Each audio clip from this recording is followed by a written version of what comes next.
मैं Priyanka is describing the platelets. Platelets को हम थ्रोम्बोसाइट्स भी बोल सकते हैं। ये ब्लड का ही एक टाइप होती है, जैसे आरबीसी होती है, डब्ल्यूबीसी होती है, वैसे ही प्लेटलेट्स भी होती है, लेकिन इनके अंदर न्यूक्लियस एब्सेंट होता है।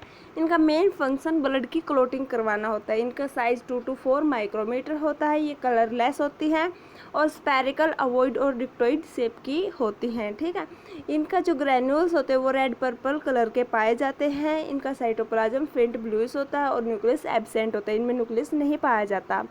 जो प्लेटलेट्स होती है उनका स्ट्रक्चर मैंने आपको शो कर रखा है। इसके एक प्लाज्मा मेम्ब्रेन होती है, यहाँ पे ग्रैन्यूल्स पाए जाते हैं जो कि एनर्जी का काम वहाँ पे करते हैं, और इनके अंदर कॉन्ट्रैक्टाइल प्रोटीन भी पाया जाता है। माइटोकॉन्ड्रिया, ग्रैन्यूल्स, ये सब इसके अंदर पाए जाते हैं। इनकी जो प्रॉपर्टीज है वो सब मैं आपको आगे बताऊंगी। जो सबसे पहले क्या करेंगे हम, जो इसकी सेल मेम्ब्रेन होती है यानी कि प्लाज्मा मेम्ब्रेन क्या होती है।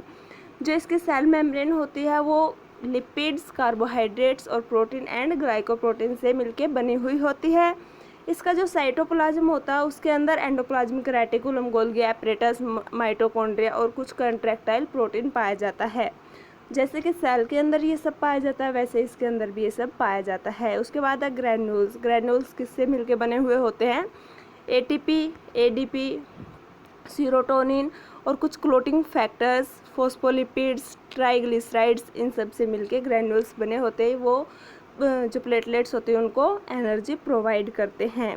उसके बाद है जो साइटोप्लाज्म होता है इसके अंदर, उसकी क्या क्या प्रॉपर्टीज़ होती है, वो किस तरीके से वहाँ पे वर्क करता है, उसके फंक्शन क्या क्या होता है। अगर कोई भी वहाँ पे इंजरी हो जाती है तो इंजरी के टाइम पे ब्लड को क्लोट करवाने का काम ये सब करते हैं। तो यहाँ पे इसकी प्रॉपर्टीज़ क्या होगी, मेनली ब्लड क्लोटिंग, जिसको 3 टाइप्स में वहाँ पे डिवाइड कर रखा है। सबसे पहले देखो यहाँ पे मैंने आपको स्ट्रक्चर दिखा रखा है।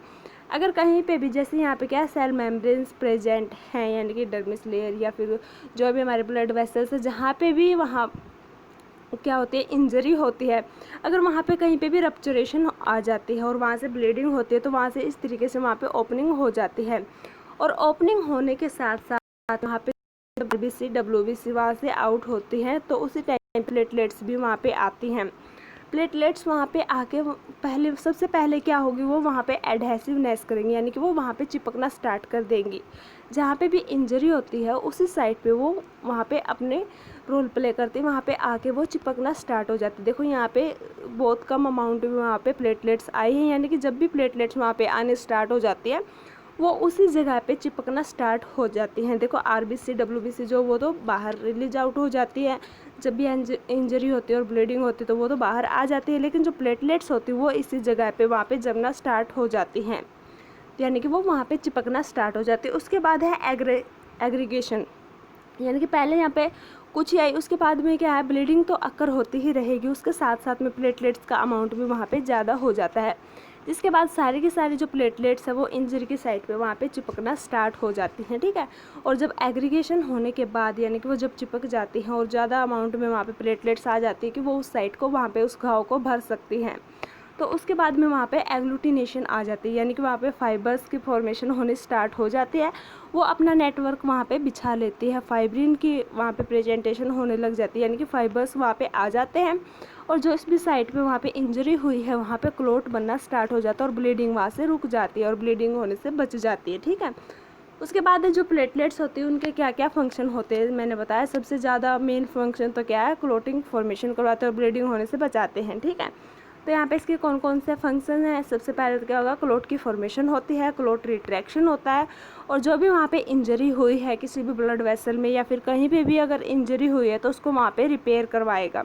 और इस तरीके से हमें यहाँ पे डिफेंस मैकेनिज्म भी प्रोवाइड करते हैं, हमें इम्यूनिटी प्रोवाइड करने में भी ये काम करते हैं, और जो सीरोटोनिन हार्मोन होता है उसको भी ट्रांसफर करती है और उसको स्टोरेज करके भी ये रखती हैं।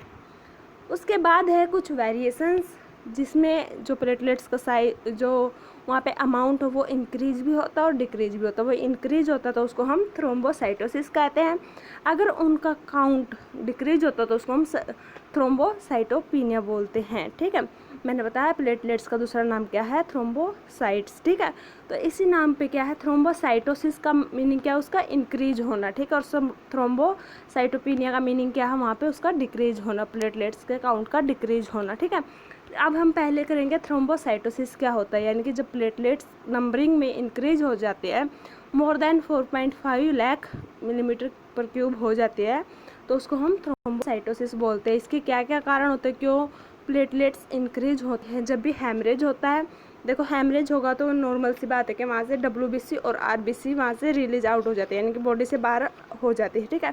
हैमरेज के अंदर क्या होता है, बहुत ज़्यादा अमाउंट में वहाँ पे ब्लीडिंग होती है, और ब्लीडिंग होने के बाद जो WBC RBC है वो तो बहुत ज़्यादा बाहर आ जाती है, लेकिन अंदर क्या रह गया वहाँ पे, प्लेटलेट्स। तो इस कारण से वहाँ पे जो बॉडी है, बॉडी के अंदर प्लेटलेट्स का जो अमाउंट है वो इंक्रीज हो जाता है, ठीक है।